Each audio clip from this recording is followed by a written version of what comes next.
God's people who go through the time of trouble going to be struggling with God in the midst of the worst suffering in human history, having lost everything, like the widow, destitute of human support? Absolutely. By the way, this period is described in Daniel 12 and verse 1, where it says, at that time Michael shall stand up. Michael's a symbol of Christ. Michael shall stand up, the great prince who stands watch over the sons of your people. And there shall be a time of trouble, such as never was since there was a nation, even to that time. And at that time, your people shall be what? Your people shall be delivered, everyone who is found written in the book.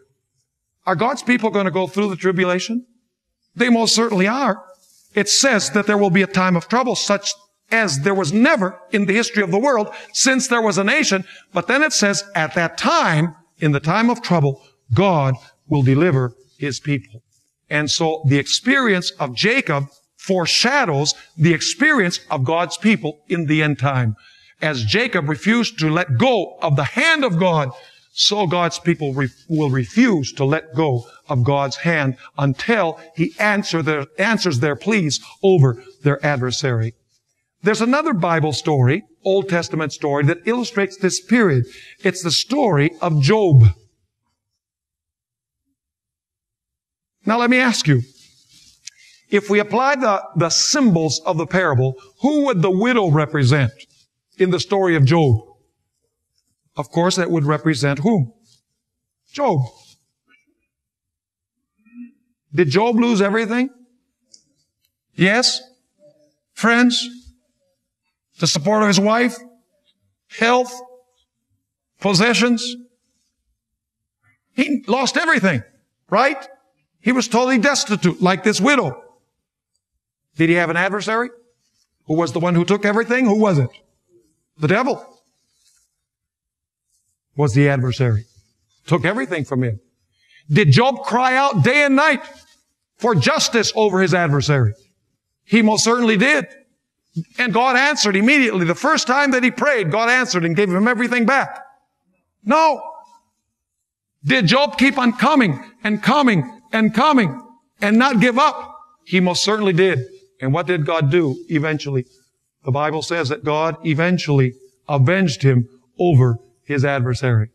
You know, the faith of Job is illustrated in his expression that's found in Job 13 verse 15, where he says, though he slay me, yet will I trust in him. In other words, he has this faith of the widow. He has absolutely nothing to lean on. His adversary has taken everything from him. He cries out day and night for deliverance from his adversary. God delays, but he doesn't give up. And eventually God, at the end of the story, gives Job what he lost, plus another amount equal to it. He gave him twice as much. In other words, he answered the pleas of his servant. Are God's people going to receive far more than they had on this earth after the period of tribulation? They most certainly are. Because the things in this world really don't count. They don't matter. Because everything is going to burn up, folks.